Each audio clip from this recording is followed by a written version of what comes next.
Hello everyone, Ron Johnson here from L.T.L. Tutoring Central, and it is story time. This time around I'm going to be reading a myth.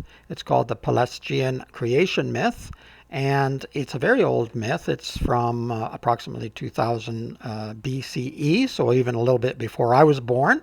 Difficult to get an accurate date on it, but from a long time ago. I thought it would be interesting to look at a number of creation myths. So in the next couple of months, I'll be reading a few different creation myths from different cultures and regions and different time periods. There are some very difficult names in this myth because I don't know the original pronunciation. I'm not good at the Greek pronunciations either. So if I have pronounced them differently than you're accustomed to, I am sorry about that. But I did look up pronunciations, and they give various ones for some of these names. So there's not one accepted pronunciation. I thought it would be interesting to look at a number of creation myths.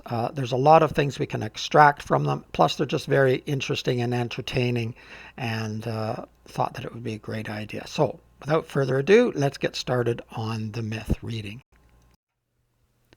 The Pelasgian creation myth. In the beginning, Eurynomé, the goddess of all things, rose naked from chaos, but found nothing substantial for her feet to rest upon, and therefore divided the sea from the sky, dancing lonely upon its waves. She danced towards the south, and the wind set in motion behind her seemed something new and apart with which to begin a work of creation. Wheeling about, she caught hold of this north wind, rubbed it between her hands, and behold the great serpent Ophion. Eurynomé danced to warm herself wildly and more wildly, until Ophion, grown lustful, coiled about those divine limbs and was moved to couple with her. Now the north wind, who is also called Boreas, fertilizes, which is why mares often turn their hind quarters to the wind and breed foals without aid of a stallion. So Eurynomé was likewise got with child. Next she assumed the form of a dove, brooding on the waves, and in due process of time laid the universal egg. At her bidding, Ophion coiled 7 times about this egg until it hatched and split in 2. Out tumbled all things that exist, her children, sun, moon, planets, stars, the earth with its mountains and rivers, its trees, herbs, and living creatures. Eurynomé and Ophion made their home upon Mount Olympus, where he vexed her by claiming to be the author of the universe. Forthwith she bruised his head with her heel, kicked out his teeth, and banished him to the dark caves below the earth.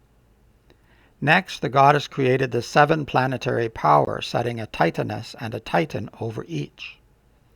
Thea and Hyperion for the sun, Phoebe and Atlas for the moon, Dione and Crius for the planet Mars, Metis and Coius for the planet Mercury, Themis and Eurymedon for the planet Jupiter, Tethys and Oceanus for Venus, Rhea and Cronus for the planet Saturn. But the first man was Pelasgus, ancestor of the Pelasgians.